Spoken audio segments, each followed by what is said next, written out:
কখনো কাউকে ঠকায়নি, তবুও বারবার ঠকেছে। আসলে এই সমাজে যারা অন্যকে ঠকাতে ভয় পায় তারাই নাকি বারবার ঠকে যায়। নিজের অভিজ্ঞতা থেকে একটা কথা বলছি, এই সমাজে আপনি যদি মেনে নিতে পারেন তাহলে আপনি ভালো, আপনি ভদ্র, আর যদি না মেনে নিতে পারেন তাহলে আপনি বেয়াদব।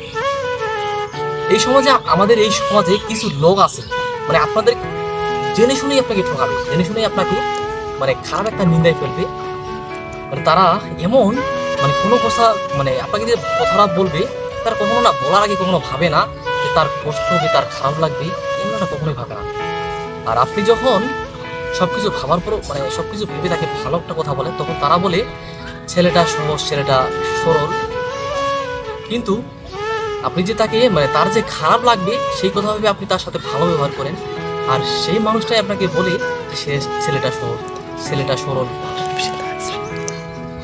তাহলে দেখেন, এই সমাজটা হচ্ছে এরকমই, মানে আপনি ভদ্র ব্যবহার যে দেখাবেন, সেই ভদ্র ব্যবহার কিন্তু এরা মানায় না, বা এরা বোঝেও না, এরা না বোঝেও না। আপনি তাকে বলার আগে অবশ্যই ভাবেন যে না, তার খারাপ লাগতে পারে, এমনটা আমার বলা উচিত না। আর এই মানে আশেপাশের এই লোকগুলা আপনাকে আপনাকে যে মানে নিন্দায় কথা বলে, তারা না বলার আগে একটা বারও ভাবে না যে তার খারাপ লাগবে, তার সে কষ্ট পাবে।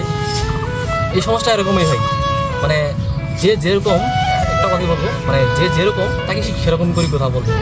কখনো না চুপ করে থাকবেন না, কখনো সহ্য করে নেবেন না, যে যেরকম তাকে ঠিক সেরকমই করে উত্তর দিবেন। আর এই সমাজে আপনি যত মানে চুপ করে থাকবেন, তত আপনাকে ভাববে যে ছেলেটা সহজ সরল, ছেলেটা কোনো কিছু করতে পারে না, ছেলেটা এরকম কি এরকম, ছেলেটা বকাশোকা। আর এরকমটা কখনোই ভাবে না, যে যেরকম তাকে ঠিক সেরকম করে উত্তর দেওয়ার চেষ্টা করবেন। আর হ্যাঁ, এদেরকে ভদ্র ব্যবহার দেখাবেন না, এরা ভদ্র ব্যবহারের মর্যাদা দিতেই জানে না। তো যারা ভদ্র ব্যবহারের মর্যাদা দিতে জানে না, তাকে ভদ্র ব্যবহার না দেখাটাই উত্তম। তো আর কি বলবো, মানে বেশি কিছু কথা বলে ভিডিওটাকে বানাতে যাচ্ছি না। তো সকলেই ভালো থাকবেন, সবাইকে নমস্কার, দেখা হচ্ছে পরবর্তী একটা ভালো মোটিভেশন ভিডিওর মধ্যে। তো ভিডিওটা ভালো লাগলে অবশ্যই লাইক করবেন, কমেন্ট করবেন এবং চ্যানেলটাকে সাবস্ক্রাইব করবেন, আমি যেন এগিয়ে যেতে পারি আপনাদের সাপোর্ট এবং আপনাদের ভালোবাসায়। তো ভালো থাকবেন সবাই, সবাইকে নমস্কার।